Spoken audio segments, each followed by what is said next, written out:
Hi guys, welcome to relatively easy. आज algebra के lecture 6 में हम काउंटिंग ऑफ फंक्शंस करेंगे और फंक्शंस के ऊपर कुछ मिसलेनियस क्वेश्चन करेंगे। तो काउंटिंग ऑफ फंक्शन के टेबल से स्टार्ट करते हैं। तो इसके टेबल को समझने के लिए हमें पी एंड सी की इन डेप्थ नॉलेज होनी चाहिए। तो मैंने ये टेबल यहाँ पे आपके लिए ड्रॉ कर दिया है, पर मैं इसको अभी डिस्कस नहीं करूँगा। इस टेबल को मैं डिस्कस करूँगा आफ्टर पीएनसी। ठीक है, जब हम पीएनसी पढ़ लेंगे तब मैं पक्का इस टेबल को आपके साथ डिस्कस करूंगा। ये मैंने आपके नोट्स की कंप्लीशन के लिए मैं यहाँ लिख देता हूँ, ये सिर्फ नोट्स कंप्लीशन के लिए मैंने आपको बना के दे दिया है। ठीक है, तो आई होप आप एक बार इस टेबल को रीड कर लोगे। ऑब्वियसली अभी से समझना थोड़ा मुश्किल होगा क्योंकि हमने कॉम्बिनेशन और परम्यूटेशन के बारे में नहीं सीखा, पर हम जल्दी पीएनसी कवर करेंगे और तब हमें ये टेबल बहुत ही इंट्यूटिव हो जाएगा। अब हम आज के क्वेश्चंस पे चलते हैं। तो मैं आपके लिए 5 बहुत ही अच्छे क्वेश्चंस लाया हूँ आज। सबसे पहले ये क्वेश्चन देखते हैं। अब इस क्वेश्चन का आंसर देखने से पहले एक बार वीडियो पॉज करके आपको ट्राई कर लेना चाहिए इस क्वेश्चन को, क्योंकि ये इतना भी मुश्किल नहीं है। आओ देखते हैं इसमें हम क्या कर सकते हैं। F of X plus F of two minus X is equal to 4 दे रखा है। अब मैं इस इक्वेशन में एक्स की जगह 1/100 अगर डालूं, अगर मैं ये लेट करता हूँ एक्स को, तो F of 1/100 plus F of 2 minus 1/100 is equal to 4 आ जाएगा ना, अकॉर्डिंग टू क्वेश्चन। सही बात है। तो F of 1/100 plus F of 199/100 is equal to 4 आ जाएगा। सिमिलरली अगर हम 2/100 डालते हैं तो और डाल के देखते हैं, F of 2/100 plus F of 2 minus 2/100 is equal to 4 आ जाएगा। और आप इसको सॉल्व करोगे तो क्या आएगा, आप इसको सॉल्व करोगे तो आ जाएगा F of 198/100 is equal to 4। तो अब आपको समझ में आ रहा है हमारा पैटर्न कैसे चल रहा है। यहाँ पे लिखा हुआ है 1/100, यहाँ पे लिखा हुआ है 2/100, ऐसे चलता जाएगा। बीच में एक नंबर आएगा एफ ऑफ 100/100। क्यों? क्योंकि ये 1 से 199 का मिड पॉइंट होगा। और मैंने मिड पॉइंट निकाला कैसे है मैं आपको बता देता हूँ। मैंने 1 प्लस 199 डिवाइड बाई 2 किया है, उससे हमारा 100 आ गया। और 100 टर्म हमें क्या दे रही है, एफ ऑफ 100/100 ये दे रही है। तो ये हमारा मिड पॉइंट हो जाएगा, ये हमारी मिडल वैल्यू होगी। ठीक है, आई होप सबको इतना समझ में आ गया होगा, बिल्कुल बेसिक चीज़ है ये। लास्ट में हम लिख देंगे F of 198/100 plus F of 199/100। अब हमें एक चीज़ समझ में आ गई कि 1/100 और 199/100 कितना है, 4 है। और F of 2/100 plus F of 198/100 भी 4 है। ऐसे हमारे पास कितने पेयर होंगे, अच्छा टोटल नंबर कितने हैं, और टोटल नंबर लिख लेते हैं। टोटल नंबर्स हैं हमारे पास 199 माइनस 1 प्लस 1, तो 199 नंबर्स हैं। ठीक है, उसमें से हमें पता लग गया एक तो मिडल नंबर है जिसका कोई पेयर नहीं होगा, दिस हैज नो पेयर। ये एक लोनली बंदा है, सिंगल बंदा है ये। ठीक है, इसका कोई पेयर नहीं है, कोई गर्लफ्रेंड बॉयफ्रेंड नहीं है। तो हमारे पे टोटल पेयर्स कितने हो जाएंगे, टोटल पेयर्स हमारे पे हो जाएंगे जितने नंबर हैं माइनस ये वाला नंबर हटा दो अपॉन 2, तो 198/2 99 पेयर्स हो जाएंगे। और हर पेयर की वैल्यू कितनी आ रही है, हर पेयर की वैल्यू 4 आ रही है। तो इन सबको प्लस करेंगे तो इन सबका समिशन, इन सबका सम क्या आएगा, इन सबका सम आ जाएगा एफ ऑफ 100/100, क्योंकि इसका तो कोई पेयर था नहीं, ये तो लोनली था, प्लस 99 इंटू 4। अब 99 इंटू 4 कितना होता है, 396 होता है। और यहाँ पे एफ ऑफ 100/100 को मैं एफ ऑफ 1 लिख सकता हूँ। अब मुझे ये एफ ऑफ 1 निकालना है, तो आओ एफ ऑफ 1 निकालते हैं। एफ ऑफ 1 कैसे निकालेंगे, हमें इक्वेशन क्या गिवन थी, F of X plus F of 2 minus X is equal to 4। यहाँ मैं एक्स को अगर 1 डाल दूंगा तो F of 1 plus F of 1 is equal to 4 नहीं आ गया। यहाँ से हमारा एफ ऑफ 1 कितना आ जाएगा, 2 आ जाएगा। उसको मैं यहाँ पुट कर देता हूँ, तो 396 प्लस 2 हमारा आंसर हो जाएगा 398। यही हमारा करेक्ट आंसर है। तो फर्स्ट क्वेश्चन का आंसर हो गया 398, यही हमारा आंसर है। आई होप सबको ये क्वेश्चन अच्छा लगा होगा। हम हमारे नेक्स्ट क्वेश्चन की तरफ चलते हैं। ये कैट का PYQ है, कैट 2017 का। क्या दे रखा है, F of 1x is equal to X square plus 11x plus N and F of 2x is equal to X. ठीक है, और हमें ये इक्वेशन दे रखी है, तो मैं इज इक्वल टू एक्स रख देता हूं ना, तो यहां से हमारी इक्वेशन क्या बन गई, X square plus 10x plus N is equal to 0। और n कैसा दे रखा है हमें, n is a positive integer, तो मैं यहां लिख देता हूं n एक पॉजिटिव इंटीजर है। और इस इक्वेशन के कितने डिस्टिंक्ट रियल रूट्स हैं, दो डिस्टिंक्ट रियल रूट्स हैं। अब हमें पता है, हमने लोअर क्लासेस में पढ़ा है, डिस्टिंक्ट रियल रूट्स कब आते हैं, जब हमारा d ग्रेटर देन 0 होता है। और d कितना होता है, B square minus 4ac is greater than 0। तो बी स्क्वेयर कितना है, 10 का स्क्वायर माइनस 4a 1 है और c हमारा n है ग्रेटर देन 0। तो 100 minus 4n is greater than 0। 4n को इधर ले जाते हैं तो n इज लेस देन 25 आ रहा है। और n कैसा था हमारे पास, n हमारे पास थे पॉजिटिव इंटीजर्स, सारे के सारे पॉजिटिव इंटीजर्स। हमें बताना क्या था, हमें बताना था largest possible value of n।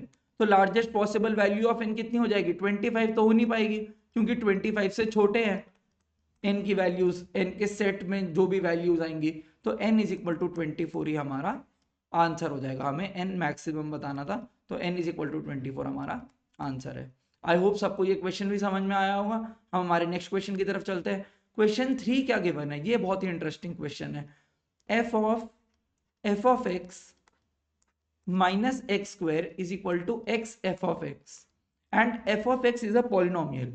अच्छा, अब ये कौन सी डिग्री का पॉलिनोमियल है ये हमें गिवन नहीं है, और हमें एफ ऑफ 1 निकालना है। तो पहले हमें एफ ऑफ एक्स निकालना पड़ेगा, फिर एक्स की जगह 1 डालना पड़ेगा। अब ये कौन सी डिग्री का है, हम लेट कर लेते हैं कि हमारा जो एफ ऑफ एक्स है वो 2 डिग्री का पॉलिनोमियल है, तो उसकी जनरल इक्वेशन कुछ ऐसी आ जाएगी ना।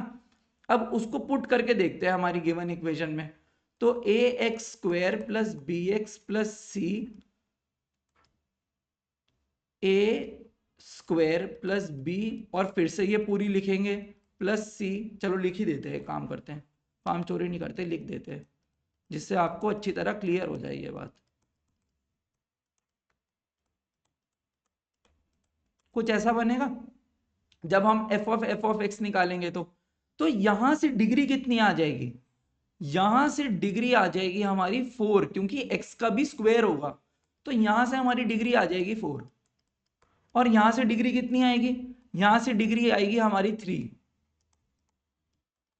तो ये तो कभी इक्वल हो ही नहीं पाएंगे, तो ये तो नॉट इक्वल आ गया। तो यहां तो F of x minus x square, अच्छा यहाँ माइनस एक्स स्क्वायर भी था, फर्क नहीं पड़ता क्योंकि यहाँ पे डिग्री तो 4 होगी ना, is not equal to x F of x आ गया। इसका मतलब ये जो अजम्पशन था हमारा कि ये एक डिग्री 2 का फंक्शन है, वो गलत हो गया। ये लेट तो हमारा गलत है। ठीक है, अब एक बार डिग्री 3 का भी डाल के देख लेते हैं। एफ ऑफ एक्स, मैं सिर्फ एक्स क्यूब ले लेता हूं समझाने के लिए, इसको आप पूरा भी ले सकते हो, a x cube plus b x square plus c x plus d. ठीक है, F of x minus x square is equal to x F of x. अगर हम राइट हैंड साइड की बात करें तो x इंटू ये पूरी चीज आएगी यहाँ पे, तो यहाँ पे डिग्री हो जाएगी 4। समझ रहे हो मेरी बात को आप, यहाँ पे डिग्री हो जाएगी 4। लेकिन हम लेफ्ट हैंड साइड की बात करें तो अब मैं पूरा नहीं लिख रहा, आप मेरी बात समझना कि a और अंदर a एक्स क्यूब आएगा और यहाँ पे क्यूब आएगा और बाकी कुछ कुछ चीजें लिखी होंगी और माइनस एक्स स्क्वायर होगा। तो यहाँ पे डिग्री कितनी हो जाएगी, मैक्सिमम डिग्री तो यहीं से ही आएगी ना जहाँ क्यूब है और उसका क्यूब हो रहा है, तो यहाँ से डिग्री आ जाएगी 9। एक सेकेंड, यहाँ से डिग्री आ जाएगी 9 और यहाँ से डिग्री आएगी 4। फिर से LHS और RHS की डिग्री इक्वल नहीं है, इसका मतलब ये लेट भी हमारा गलत हो गया। अब एक बार एक काम करते हैं, बड़ी वैल्यूज मतलब बड़ी डिग्रीज पे तो आ नहीं रहा, हम एफ ऑफ एक्स को लीनियर फंक्शन मान लेते हैं ए एक्स प्लस बी, और F of x minus x square is equal to x F of X निकाल के देखते हैं क्या डिग्री सेम आ रही है। आओ करके देखते हैं, ए x plus b minus x square is equal to x a x plus b. ये डिग्री सेम आ रही है, देखो यहां पे डिग्री कितनी है, यहां पे डिग्री 2 है और यहां पे डिग्री कितनी है, x से x मल्टीप्लाई हो जाएगा, यहां पे भी डिग्री 2 है। इसका मतलब ये तो हमने प्रूव कर दिया, ये तो अब प्रूव हो गया कि हमारा एफ ऑफ एक्स कैसा है, डिग्री 1 का पॉलिनोमियल है, डिग्री 1 का पॉलिनोमियल है। ठीक है, अब इसको सॉल्व कर लेते हैं। A square x plus A b plus b minus x square is equal to a x square plus b x. अब सारी चीजों को एक तरफ ले जाते हैं, तो a x square plus b x plus x square minus b minus a b minus A square x is equal to 0। अब एक्स स्क्वायर आ जाएगा कॉमन, ए प्लस 1, फिर एक्स की टर्म देखते हैं, एक्स की टर्म ये रही प्लस एक्स बी माइनस ए square, और फिर कांस्टेंट टर्म देख लेते हैं, कांस्टेंट टर्म आएगी minus B plus A B is equal to 0। अब कोफिशिएंट कंपेयर कर लेते हैं, तो a प्लस 1 0 होना चाहिए, तो a आ जाएगा हमारे पास -1। ठीक है, और a -1 आ गया ना, तो ये -1 का स्क्वायर इज इक्वल टू 0, तो यहाँ से b आ जाएगा हमारे पास 1। हमारे पास a की भी वैल्यू आ गई, b की भी वैल्यू आ गई, तो f ऑफ x हमारा कितना बनेगा, ax प्लस b था ना, तो -x प्लस 1 बनेगा। और हमें क्वेश्चन में निकालना क्या था, हमें क्वेश्चन में f ऑफ 1 निकालना था, तो f ऑफ 1 कितना आ जाएगा, -1 प्लस 1 0। यही हमारा आंसर होगा। तो आई होप सबको ये समझ में आ गया होगा कि मैंने स्टार्टिंग में 2 केस लिए और उनको प्रूव किया कि वो नहीं हो सकते। फिर मैंने एफ ऑफ एक्स को ए एक्स प्लस बी लिया और मैंने प्रूव किया कि यहाँ पे LHS और RHS की डिग्री हमारी 2 ही आ रही है, सेम आ रही है। उसके बाद मैंने यहाँ पे क्या किया, बाय कोफिशिएंट कंपेयरिंग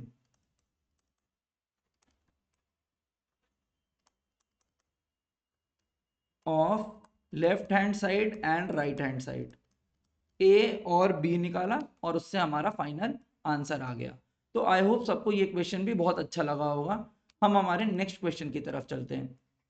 तो नेक्स्ट क्वेश्चन भी बहुत इंटरेस्टिंग क्वेश्चन है। x1 हमें दे रखा है -1 और हमें ऐसी कोई इक्वेशन दे रखी है, ठीक है, sorry, plus m plus 1 is equal to X M.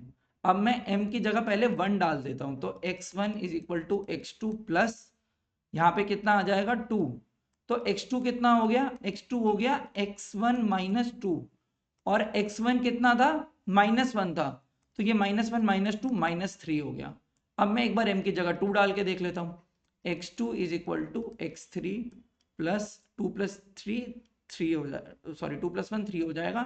फिर x2 हमारे पास -3 था, -3 x3, x3 कितना आ गया हमारे पास -6।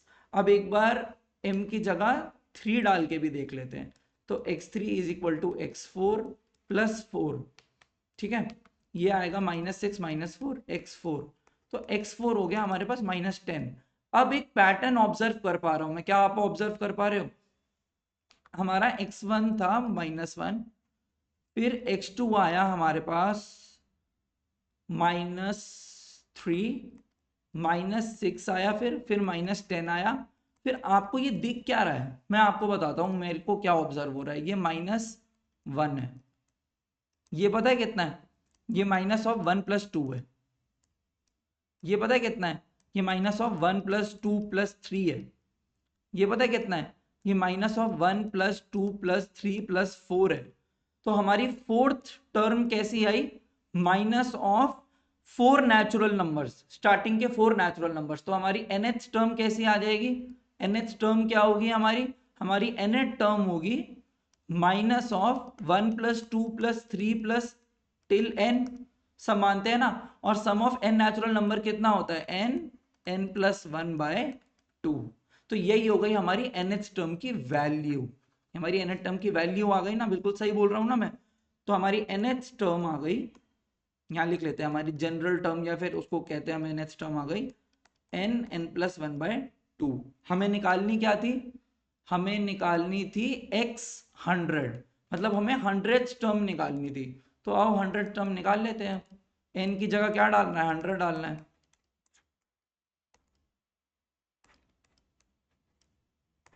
-15 × 101, ये आ जाएगा -5050, यही हमारा आंसर है। आओ देख लेते कोई ऑप्शन में गिवन है, हाँ ये रहा ऑप्शन डी, -5050, ये हमारा आंसर होगा। तो आई होप आपको ये क्वेश्चन भी अच्छा लगा होगा। अब हमारे 5th क्वेश्चन की तरफ और आज के लास्ट क्वेश्चन की तरफ चलते हैं। तो ये भी बहुत ही इंटरेस्टिंग क्वेश्चन है। इसके अंदर f ऑफ 1 क्या दे रखा है, -64, और -64 क्या होता है, 4 का क्यूब होता है, सॉरी -4 का क्यूब होता है। ठीक है, सबको इतना समझ में आता है। फिर f ऑफ 2 क्या दे रखा है, f ऑफ 2 दे रखा है -125। -125 क्या होता है, -5 का क्यूब होता है। चलो मैं ऐसे लिख देता हूं, या फिर आप ऐसे भी लिख सकते हो, 5 का क्यूब और बाहर माइनस, दोनों चीजें सही है ना। ठीक है, f ऑफ 3 कितना दे रखा है, -216 दे रखा है, जो कि -6 का क्यूब होता है। f ऑफ 4 कितना दे रखा है, -343 दे रखा है, जो कि -7 का क्यूब होता है। अब आपको पैटर्न दिख गया होगा। और f ऑफ 5 कितना दे रखा है, f ऑफ 5 दे रखा है -512, जो कि होता है -8 का क्यूब। अब आप देखना इसमें ट्रिक क्या है, इस फंक्शन को अब मैं लिखूंगा कैसे, क्योंकि मेरे को ये सारी वैल्यूज गिवन है। तो मैं इस फंक्शन को ऐसे लिखूंगा, x-1, x-2, x-3, x-4, x-5, क्योंकि कितनी डिग्री का फंक्शन चाहिए था मुझे, 5 डिग्री का फंक्शन चाहिए था। समझ रहे हो आप, f ऑफ x दे क्या रखा था, एक डिग्री 5 का फंक्शन दे रखा था। अच्छा, अगर मैं ये नहीं लिखता, सोचो मैं ये काट चुका हूं अभी, तो आप मुझे बोलते थे कि हमारा फंक्शन कैसा है, हमारा फंक्शन ऐसा है, x+3 का क्यूब। अब आप यहाँ पे कोई भी वैल्यू डाल के देखो, यही आएगा ना, यही आएगा। अगर आप यहाँ पे 1 डालोगे तो 4 का क्यूब आ जाएगा और बाहर माइनस साइन है। अगर आप यहाँ पे 2 डालोगे तो 5 का क्यूब आ जाएगा और बाहर माइनस साइन है। लेकिन हमें तभी क्वेश्चन में ये दे रखा था कि ये 5 डिग्री का होना चाहिए, इसकी डिग्री क्या होनी चाहिए, इसकी डिग्री 5 होनी चाहिए। इसलिए मैंने ये सारी चीजें क्यों लिखी, ताकि इसकी डिग्री मैं 5 बना सकूं। अब मैंने एक बार डिग्री 5 बना ली ना, तो उसके बाद मैं अपनी ऑब्जर्वेशन लिख दूंगा। डिग्री 5 बनाने के बाद ये जो चीज दिखी मैंने, ये मेरी ऑब्जर्वेशन से थी। आप समझे मैंने इस फंक्शन को, ये जो गिवन फंक्शन था, इसको इस फॉर्म में कैसे बनाया। मैंने पहले डिग्री 5 इंश्योर करी, ये इंश्योर करो पहले की डिग्री 5 है, उसके बाद अपनी ऑब्जर्वेशन लिखो। ये हमारा स्टेप 1 होना चाहिए और ये हमारा स्टेप 2 होना चाहिए। ठीक है, अब हमें f ऑफ 0 निकालना है, तो अब तो इजी हो गया ना मामला। f ऑफ x क्या था, चलो मैं दोबारा लिखता हूँ, x-1, x-2, x-3, x-4, x-5 minus x+3 का क्यूब। हमें f ऑफ 0 निकालना है, तो ये आ जाएगा -1 इंटू -2 इंटू -3 इंटू -4 इंटू -5। ठीक है, और -3 का क्यूब, तो आप इसे सॉल्व करना, ये आ जाएगा -120 और -27, तो ये हो जाएगा -147। यही हमारा करेक्ट आंसर होगा। तो आई होप आपको आज की क्लास बहुत ही अच्छी लगी होगी। आप टेंशन मत लेना, काउंटिंग ऑफ फंक्शंस का टेबल में पक्का पीएनसी पढ़ाने के बाद डिस्कस करूंगा। हम मिलेंगे अलजेब्रा की नेक्स्ट क्लास में। Thank you.